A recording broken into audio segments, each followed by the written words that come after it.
ഭാഗ്യസ്മരണാർഹനായ 12-ാം Pius മാർപ്പാപ്പ ജീവിതകാലം അത്രയും തീക്ഷ്ണതയുള്ള ഒരു മരിയഭക്തനായിരുന്നു. പച്ചേരി എന്ന നാമമാണ് മാർപ്പാപ്പയാകുന്നതിനു മുമ്പ് ധരിച്ചിരുന്നത്. ഒരിക്കൽ നിരീശ്വരരായ അക്രമകാരികൾ യുദ്ധകാലത്ത് അദ്ദേഹത്തിൻ്റെ മുറിയിൽ കയറി അവിടെയുള്ള സാധനങ്ങളെല്ലാം വാരിക്കൂട്ടി. കത്തോലിക്കാമതം ഉപേക്ഷിക്കുകയില്ലെങ്കിൽ ഉടനെ വെടിവെച്ചു കൊല്ലുമെന്ന് അക്രമികളുടെ തലവൻ ഭീഷണിപ്പെടുത്തി. മാർപ്പാപ്പ ശങ്കാകുലനായില്ല. വിശ്വാസത്തിനു വേണ്ടി മരണം വരിക്കാൻ അദ്ദേഹം സന്നദ്ധനായിരുന്നു.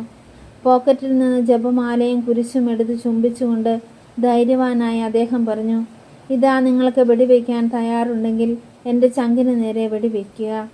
വിശ്വാസത്തിനു വേണ്ടി ജീവൻ ഉപേക്ഷിക്കാൻ ഞാൻ സന്നദ്ധനാണ്." അക്രമികളുടെ മുമ്പിൽ ജപമാലയും കയ്യിലേന്തി മുട്ടിൽ നിന്ന് പച്ചേരിയെ വെടിവെക്കാൻ അവർക്ക് കഴിഞ്ഞില്ല.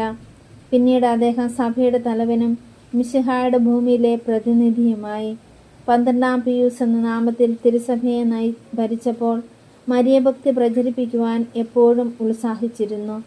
പരിശുദ്ധ കന്യകാമറിയം സ്വർഗാരോപിതയാണെന്ന് പ്രഖ്യാപനം ചെയ്തത് 12-ാം പിയൂസ് മാർപ്പാപ്പയാണ്.